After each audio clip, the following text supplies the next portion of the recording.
Hello student, स्वागत है आप सभी का एक बार फिर से हमारे इस ऑफिशियल यूट्यूब चैनल में जिसका नाम है एसोल सॉल्यूशन। मैं चंदन कुमार हाजिर हूं आप सभी के सामने अपनी एक और नई वीडियो के साथ। सो गाइस, आज के इस नई वीडियो में हम बात करेंगे उन सभी स्टूडेंट्स के लिए जो मास्टर ऑफ पॉलिटिकल साइंस के स्टूडेंट हैं, या फिर वे सभी स्टूडेंट्स जो कि इग्नू में या तो फर्स्ट ईयर में या सेकेंड ईयर में। आज हमने एक ऐसा कॉमन टॉपिक लिया है जो आपके एग्जाम में बार बार ही पूछा जाता है। टॉपिक पहले ही हम आप लोगों को बता देते हैं कि भाई लोकतंत्र की क्या कमियां हैं और लोकतंत्र की क्या विशेषताएं हैं, यानी लोकतंत्र के गुण और अवगुण, लोकतंत्र की बुराइयां और लोकतंत्र की अच्छाइयां। आज की इस नई वीडियो में हम ये बात करने वाले हैं। इसके अलावा वे सभी स्टूडेंट्स जो ग्रेजुएशन में या पोस्ट ग्रेजुएशन में प्रोग्राम कोर्स के या ऑनर्स कोर्स के, वे सभी स्टूडेंट्स जो इस टॉपिक को पढ़ना चाहते हैं, तो भाई आप सभी के लिए आज की नई वीडियो बहुत इंपॉर्टेंट होने वाली है और हम इसको कंप्लीटली पूरे नोट्स के साथ में अच्छे तरीके से समझने की कोशिश करेंगे कि जब आपके एग्जाम में ये क्वेश्चन आए तो आप लोगों को इस क्वेश्चन को कैसे लिखना है और कैसे अच्छे मार्क्स गेन करने। चलिए स्टार्ट करते हैं आज की अपनी इस वीडियो को। तो सबसे पहली बात, आपसे क्वेश्चन में क्या पूछा गया है? सिंपली आपसे क्वेश्चन में ये पूछा गया है लोकतंत्र की कमियों को या लोकतंत्र की जो बुराइयां हैं उसको बताइए, लोकतंत्र की अच्छाइयां बताइए। तो आप लोग स्टार्टिंग कुछ इस तरीके से करेंगे कि भाई अगर हम देखें, लोकतंत्र में चुनाव एक बहुत ही महत्वपूर्ण भाग है। चुनाव के बगैर लोकतंत्र की सफलता की संभावना नहीं है। अगर जनता को चुनाव में, वोटिंग में भागीदारी निभाने का अवसर नहीं मिलता तो वहाँ पर लोकतंत्र नहीं होता। और साथ ही साथ लोकतंत्र के अंदर एक चीज़ और होनी चाहिए कि भाई जनता के जो मत है वो सब उनके मूल्य बराबर हो, तभी लोकतंत्र स्थापित होगा। ऐसे बहुत सारे विद्वान हैं जिन्होंने लोकतंत्र की कुछ अच्छाइयाँ बताई है और बहुत सारे ऐसे भी विद्वान हैं जिन्होंने लोकतंत्र की बहुत ही बुराइयाँ करी है। तो हम बात करेंगे एक एक पॉइंट के बारे में। तो आप लोगों को ध्यान रखना है, जेएस मिल है ना, आपका जेफरसन, इसके अलावा लॉर्ड ब्राइस, इन तीनों ने लोकतंत्र के कुछ गुण बताए, यानी लोकतंत्र की कुछ अच्छाइयाँ बताई है। तो सबसे पहले हम लोकतंत्र की अच्छाइयों को बात करेंगे। तो सबसे पहला पॉइंट यहाँ पर है कि जनता अपने भाग्य की जो विधाता होती है वो स्वयं होती है, यानी जनता जो है अपने भाग्य की विधाता है। भाग्य की विधाता का मतलब है जनता जैसे लोगों को, अपने जैसे प्रतिनिधियों को चुनेगी उस पर शासन वैसे ही होगा। ये जनता के हाथ में होता है। कोई ऐसा नहीं होता कि कोई एक तानाशाह आएगा, उसको मारकर या उसको हटाकर खुद शासन गद्दी पे बैठ जाएगा, ऐसा नहीं होता। लोकतंत्र के अंदर हम एक चीज़ देखते हैं कि जनता जैसे व्यक्ति को चुनेगी उस पर शासन वैसे ही व्यक्ति करेंगे, और एक लिमिटेड टाइम के लिए किया जाता है, जिसके अंतर्गत अगर वो अच्छा काम नहीं करेगी तो अगली बार जनता के पास ये अधिकार भी होता है कि जनता उसे हटा सकती है। चलिए स्टार्ट करते हैं। भाई लोकतंत्र एक ऐसी प्रणाली है जिसमें जनता के द्वारा और जनता के लिए शासन होता है, यानी जनता ही प्रतिनिधि के रूप में खड़ी होती है, जनता ही उन्हें चुनती है, और वो जो प्रतिनिधि सरकार बनी भी है, चुना भी गया है, जनता के लिए ही वो काम करती है। तो भाई ऐसी शासन हमें देखने को मिलता है जहाँ पर कानून निर्माण जनता के प्रतिनिधि ही करते हैं, और उन्हें लागू करने वाली जो संस्थाएं हैं उन पे भी कहीं ना कहीं जनता का ही नियंत्रण होता है। अगर वह अच्छे से काम नहीं करते तो जनता या तो उनका विद्रोह कर सकती है या वहाँ पर स्वतंत्र न्यायपालिका उनका जो है विरोध प्रत्यक्ष रूप से कर सकती है। तो फर्स्ट पॉइंट आप सभी के लिए क्लियर है। अब हम बात करेंगे अपने सेकंड पॉइंट के बारे में। सेकंड पॉइंट में आपसे पूछा गया है कि भाई अधिकार और स्वतंत्रता की रक्षा, यानी जहां पर भी लोकतंत्र होता है वहां पर आप लोगों के अधिकार जो है वो सुरक्षित होते हैं और मनुष्य से ज़्यादा सुरक्षित रहता है। चलिए कैसे, इसके बारे में बात कर लेते हैं। भाई एक लोकतांत्रिक राज्य में स्वतंत्रता जो है वो जनता के हाथ में होती है। सरकार कम से कम मामलों में आपके पारिवारिक, आपके आंतरिक या फिर आपके जो भी निजी मामले हैं उस पर सरकार का कोई हस्तक्षेप नहीं होता, और जहाँ पर भी लोकतंत्र की सफलता है वहाँ पर जनता को अधिक से अधिक अधिकार मिले होने चाहिए, ऐसा उदारवादी विचारकों का कहना है। लोकतंत्र में जनता को कई तरह की स्वतंत्रताएं होती है। जैसे एग्जाम्पल हम दे रहे हैं कि जनता की स्वतंत्रता होती है ना, जैसे स्वतंत्रता की सरकार रक्षा करती है, जैसे जनता को धार्मिक स्वतंत्रता होती है, जनता को अभिव्यक्ति की स्वतंत्रता का अधिकार होता है, जनता को स्वतंत्र मताधिकार का अधिकार होता है, जनता के पास में संपत्ति अर्जित करने का अधिकार होता है, जनता के पास में बंदी प्रत्यक्षीकरण का अधिकार होता है कि अगर उसे गिरफ्तार भी कर लिया तो भाई उसको कारण बताना होगा कि भाई आपको किस वजह से गिरफ्तार किया गया है। तो भाई अगर कोई भी सरकार जो लोकतांत्रिक सरकार है वो जनता की इच्छाओं को ठुकराती है, जनता जैसा काम करवाना चाहती है, अगर वो उस तरीके से काम नहीं करती तो यहाँ पर हम सीधे सीधे ये चीज़ देखते हैं कि वो सरकार अधिक समय तक नहीं चल पाती। लोकतंत्र में सभी लोग, स्त्री पुरुष, अमीर गरीब, काले गोरे, सबल निर्बल, पढ़े लिखे अनपढ़, सभी को क्या है, समानता होती है, सबके वोट की कीमत एक बराबर होती है और लोकतंत्र में विशेष अधिकार का कोई भी स्थान नहीं होता। यहाँ पर हम एक चीज़ और देखते हैं, बूढ़े हों, बच्चे हों, अपाहिज हों, पिछड़े वर्ग के हों, जिनको भी जो विशेष सुविधाएं दी जाती है वो कोई ना कोई तर्कसंगत आधार पे होना चाहिए। जैसे अपाहिजों को कुछ विशेष अधिकार दिए जाते हैं, बूढ़ों को, महिलाओं को और बच्चों को, तो उसका कोई तर्कसंगत कारण होना चाहिए, अन्यथा नहीं। अगली बात करते हैं थर्ड पॉइंट की। तो लोकतंत्र जो है वो शासन का आधार, उसके अंदर विवेक है, ना कि बल प्रयोग। हम देखते हैं तानाशाही, जहाँ पर भी शासन व्यवस्था होती है वहाँ पर शासन का एक ही स्वरूप होता है, वो डर या फिर बल प्रयोग, जिसकी वजह से जनता कार्य करती है। और जहाँ पर भी लोकतंत्र होगा वहाँ शासन का आधार विवेक होता है, दिमाग से वहाँ पर शासन चलाया जाता है, ऐसा कहा जाता है।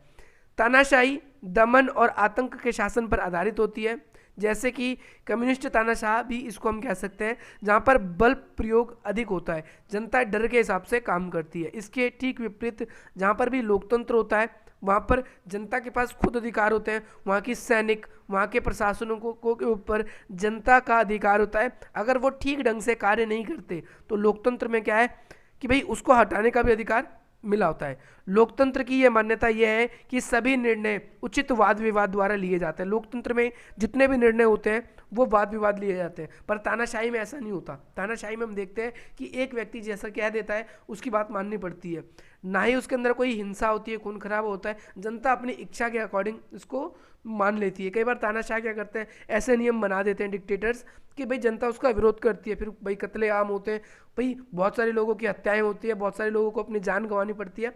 पर अगर हम देखें तो यहाँ पर लोकतंत्र के अंदर, डेमोक्रेसी के अंदर हम कई चीज़ें इसके अंदर कंट्रोल के अंदर देखते हैं। यहाँ पर शांति पूर्वक कार्य हो जाते हैं, खुली तौर पे राजसत्ता के लिए यहाँ पर प्रतिस्पर्धाएं होती है। लोकतंत्र के अंदर क्या होता है, अगर आपको भी शासक वर्ग में आना है तो आप चुनाव में क्या करिए, खड़े होइए, चुनाव जीतिए, आप सत्ता वर्ग में आ सकते हैं।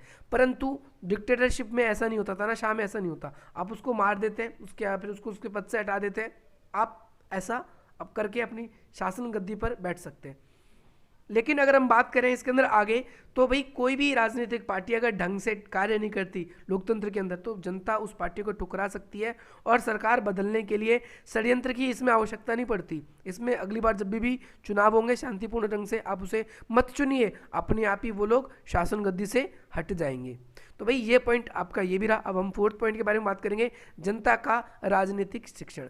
तो हम इसके अंदर देखते हैं कि भाई जनता का क्या होता है, राजनीतिक शिक्षण होता है। हम ये कह सकते हैं कि भाई जनता जो है इसके अंदर जनार्दन होती है, जनता ही क्या होती है, लोकतंत्र के अंदर जनार्दन होती है। इसका मतलब सिंपल सा ये है कि भाई लोकतंत्र एक ऐसी शासन प्रणाली है जिसके अंदर हम आदर्श प्रणाली नहीं कहेंगे, जहाँ पर नागरिकों की समस्या, अगर कोई भी सरकार ऐसी है जो नागरिकों की समस्या के प्रति अपना कोई भी रुझान नहीं रखती, उनकी समस्याओं को हल नहीं करती, तो शासन से उसको हटा दिया जाता है अगली बार जब भी चुनाव होता है। राजतंत्र, कुलीन तंत्र या तानाशाह में क्या होता है कि भाई लोगों को इस योग्य नहीं समझा जाता कि वो भाई शासन के कार्यों में हाथ बटा सके।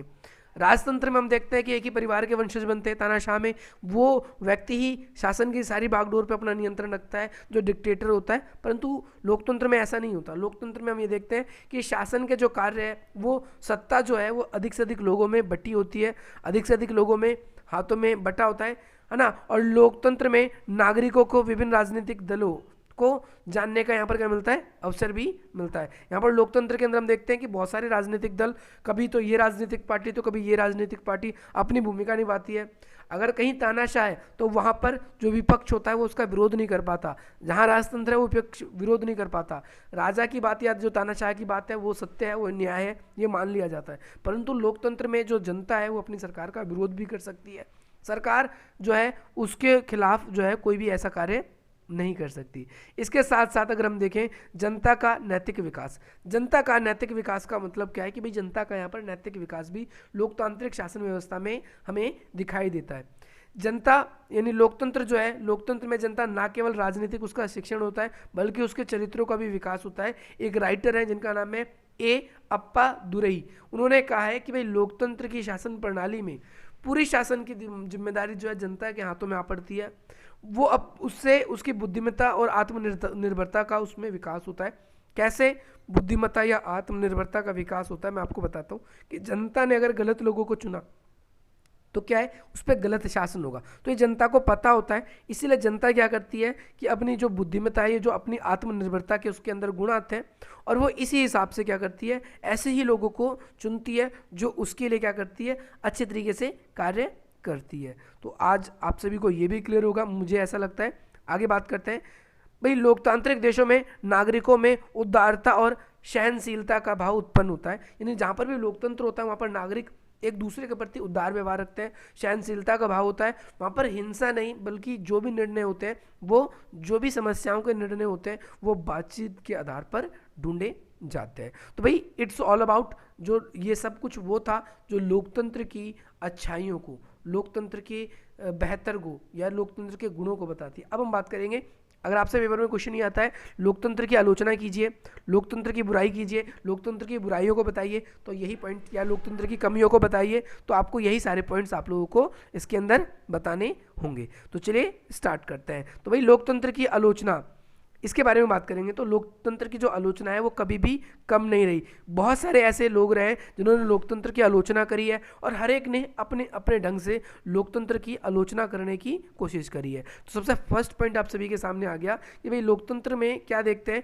इसमें हम ये कहते हैं कि लोकतंत्र के अंदर अयोग्यता की पूजा होती है। यानी अयोग्यता का मतलब क्या है कि भाई लोकतंत्र के अंदर जिस भी व्यक्ति के पास पैसा है वो चुनाव में खड़ा हो जाता है, चुनाव प्रचार कर लेता है, चुनाव जीत भी जाता है। उसमें आपके टैलेंट आपको मायने नहीं रखता। अगर आप चुनाव में अधिक खर्चा करते हैं तो लोगों को लगता है कि ये हमारे लिए अच्छा काम करेगा, परंतु ऐसा हमें कई बार देखने को नहीं मिलता। जैसे लोकतंत्र में अयोग्य और मूर्ख लोगों का शासन बताया गया है, क्योंकि लोकतंत्र में अधिकांश समाज में ऐसे लोग होते हैं जो अनपढ़ होते हैं, और अनपढ़ होने के कारण क्या है, वो बहुत ज़्यादा गरीब भी होते हैं और उनके सभी लोगों के वोटों की कीमत समान होती है। जिस कारण से लोकतंत्र की सबसे बड़ी कमी यही है कि जो पढ़े लिखे लोग, जो समझदार लोग होते हैं, जिन्हें लोकतंत्र के बारे में पता है, जिनके पास समय है शासन के लिए, तो वो अच्छे लोगों को चुनते हैं। ऐसा नहीं है कि मैं यहाँ पर पढ़े लिखे और अनपढ़ों का मैं यहाँ पर आप सभी के सामने भेद कर रहा हूँ। मैं यहाँ पर एक आपको एग्जांपल देना चाहता हूँ। हमारे समाज में बहुत सारे ऐसे लोग होते हैं जो मजदूर क्लास के होते हैं, जो सुबह उठते हैं, खाना पीना बनाते हैं और अपने काम पे निकल जाते हैं, शाम को आते हैं, खाना पीना खाते हैं, अपने बच्चों को देखते हैं, फिर सो जाते हैं। फिर अगले दिन यही प्रक्रिया चलती है, फिर सुबह उठेंगे, खाना पीना बनाएंगे, खाएंगे, काम पे चले गए, शाम को आए, खाना पीना बनाया, खाया, फिर सो गए, बच्चों को देखा, जो भी है।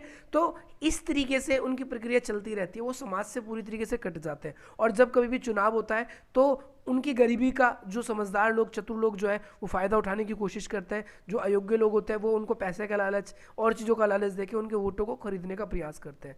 तो ऐसे में हम देखते हैं उन्होंने समानता के आदर्श की खिल्ली उड़ाई है। और जहाँ पर लोकतंत्र में सिर्फ हम सिरों की गिनती करते हैं। सिरों की गिनती का मतलब क्या है, लोकतंत्र में सिर्फ आपके वोट देखे जाते हैं। आपकी वोट ये नहीं देखेंगे कि किसी पढ़े लिखे ने, किसी ने समझदार ने, किसी ने दिया है। बस ये देखा जाता है कि बस व्यक्ति को चुन लिया गया है, तो भाई अब उसका वोट खरीदा गया है, कैसे किया गया है। तो यहाँ पर हम समझदार लोग और जो निरक्षर वोट है उसमें अंतर नहीं कर पाते, और इस वजह से जो है कई बार अयोग्य लोग चुने जाते हैं। और अयोग्य लोग चुने जाने की वजह से क्या है, हमारे देश की जो शासन व्यवस्था है वो बहुत पीछे होती जा रही है। हम दूसरे देशों के मुकाबले कम विकास कर रहे हैं। उसका रीज़न ये है कि कोई भी आज मुंह उठाकर, जिसके पास पैसा है वो चुनाव में खड़ा हो जाता है, हाँ, वो इसके बाद में चुनाव जीत भी जाता है, और उसके बाद में चुनाव जीतने के बाद में वो आपकी देश की शासन व्यवस्था उसके हाथ में आ जाती है। अगला पॉइंट है, लोकतंत्र में वास्तविक जनता का शासन होता ही नहीं। देखो, लोकतंत्र में जनता का वास्तविक शासन होता ही नहीं। क्यों नहीं होता? क्योंकि हम आज के समय में अप्रत्यक्ष लोकतंत्र के उदाहरण प्रस्तुत करते हैं। हमने अपने प्रतिनिधियों को चुन दिया, अब वो संसद में जाते हैं, वो वोट बनाते हैं, हमारा काम यहीं खत्म हो गया। हमने अपने प्रतिनिधियों को यहीं चुन के छोड़ दिया कि भैया अब आपकी जिम्मेदारी है। कभी भी हम देखते हैं, हमें हमेशा देखने को ज़्यादातर देशों में ऐसे ही, भारत जैसे देशों में तो बहुत बार मिलता है, यहाँ पर मंत्री वगैरह अपनी मर्जी से कोई भी कानून बनाने लगते हैं। अब बाद में फिर जनता रोड पे, सड़क पे आती है, अरे भैया ऐसा कानून क्यों बना दिया। तो यहाँ पर जब जनता ही उस कानून का विरोध कर रही है और आप कहते हो जनता की हम प्रतिनिधि हैं, तो किस बात का लोकतंत्र? बहुत बार ऐसा मोदी की सरकार के टाइम पे तो बहुत ज़्यादा देखने को ऐसा मिल रहा है। तो हम ये क्या देखें, अधिकांश देश जैसे इंग्लैंड, भारत, इनमें जो चुनाव प्रणाली है वो दोषपूर्ण है।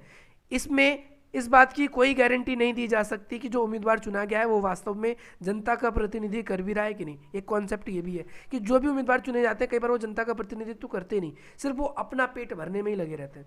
इंग्लैंड में अगर हम देखें तो एक एग्जाम्पल आप लोगों के लिए दिया गया है कि एक अनुदार दल है, उसको 5,564 वोट मिले। दूसरा मजदूर दल है, इसे देखो कितने कम कम वोट का डिफरेंस है।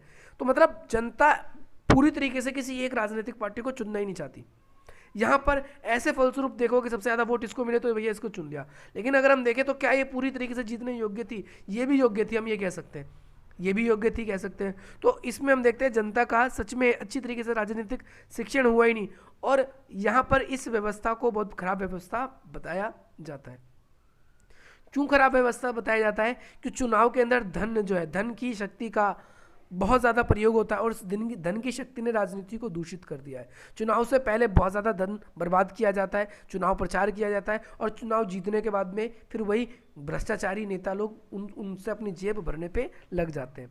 और साथ ही साथ वास्तव में देखें तो शक्ति उन लोगों के हाथों में आ गई है जो आर्थिक दृष्टि से संपन्न लोग हैं। मार्क्सवादियों का कहना है कि भाई चुनाव में खाली खड़े होने का अधिकार देने से काम नहीं चलेगा। अब आप उंगलियों में गिन सकते हो ऐसे लोग जो गरीब हो और वो चुनाव में खड़े हो रहे हो।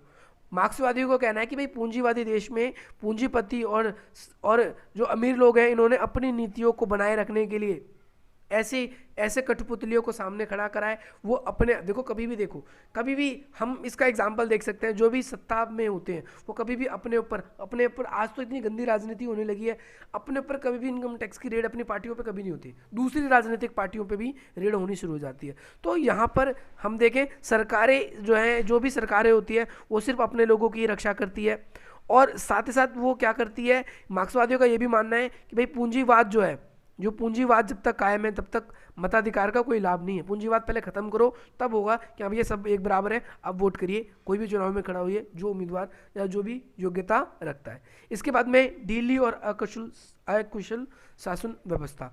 तो भाई लोकतंत्र को एक तो ढीली और अकुशल शासन व्यवस्था माना जाता है। अब ऐसा क्यों, तो हम ये भी देख लेते हैं। लोकतंत्र के आलोचकों का कहना है कि लोकतंत्र में शीघ्रता से कोई निर्णय नहीं होता, और ना ही सरकार निर्णय रखने में कोई शक्ति दिखाती है।